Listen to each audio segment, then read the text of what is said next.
Thank you, Mr. Chairman. Just to highlight maybe some of the macro issues that we're confronting, Farmer just a couple minutes ago gave me this. It says U.S. farm income 2013, $124 billion. U.S. farm income 2018, $70 billion. Farm income's been cut in half, driven by low commodity prices, driven by disruption in trade, which I know the chairman's very active on, and we need to continue to be active. But also, I think there's a growing challenge that we have in trying to figure out how we can expand markets. That's why the RIN question keeps coming up. That's why we keep talking about kind of your role in all of this. And the last thing that we can afford is a distorted or unproductive market.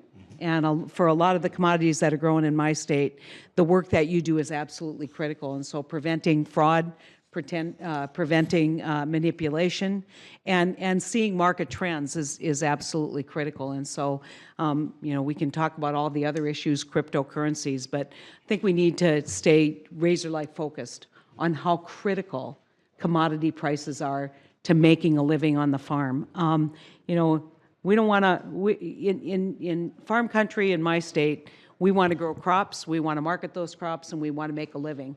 And, the ability to access the market is critical, which takes me back to a question Senator Klobuchar asked, which is about the cattle markets. And I want to thank you, Chris, for coming out to North Dakota. We had a great trip where we talked about cattle markets, but we also had an opportunity to talk about oil and oil futures and understand kind of what that shale play is.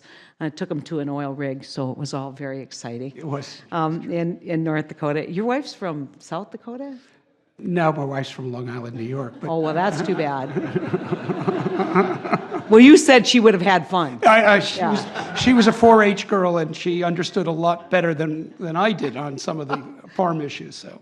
Okay, so I just have a couple questions on cryptocurrencies. I know I didn't get a chance in banking to ask you some of these questions, but one of the stories that was recently highlighted in the media is that most of the trading and most of the work that's being done on cryptocurrencies, whether it's Bitcoin or other currencies, is really going under the tax radar.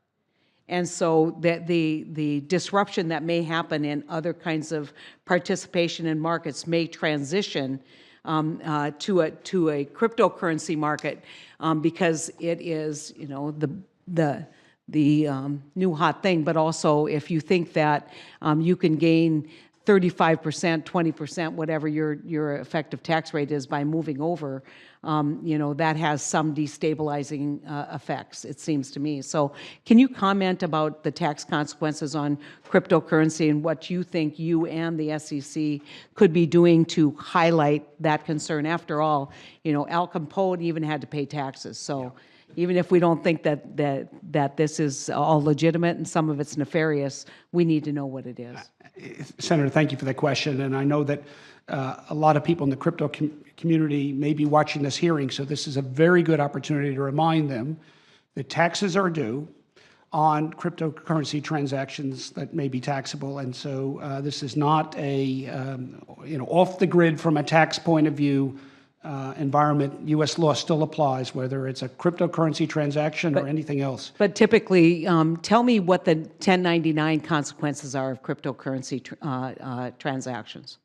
Well, the IRS treats it, I'm not an expert in this, but it treats it as an asset. And appreciation, the value of an asset means that a tax may be due for that appreciation as a capital gain. Yeah, but typically how the IRS would know if I made a trade in the equity markets or in your markets is I'd get a 1099, and then there'd be accountability. Tell me whether you think 1099s are being enforced in the cryptocurrency space. I don't have data to that. My suspicion is not to a great extent. Well, this is a problem.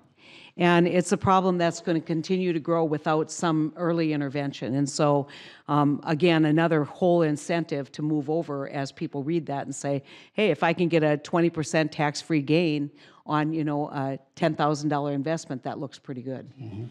So more reason to elevate our concern about this. Yes. because it in fact may become a choice that people make to move over. Indeed. Indeed. Okay, thank you, Mr. Chairman.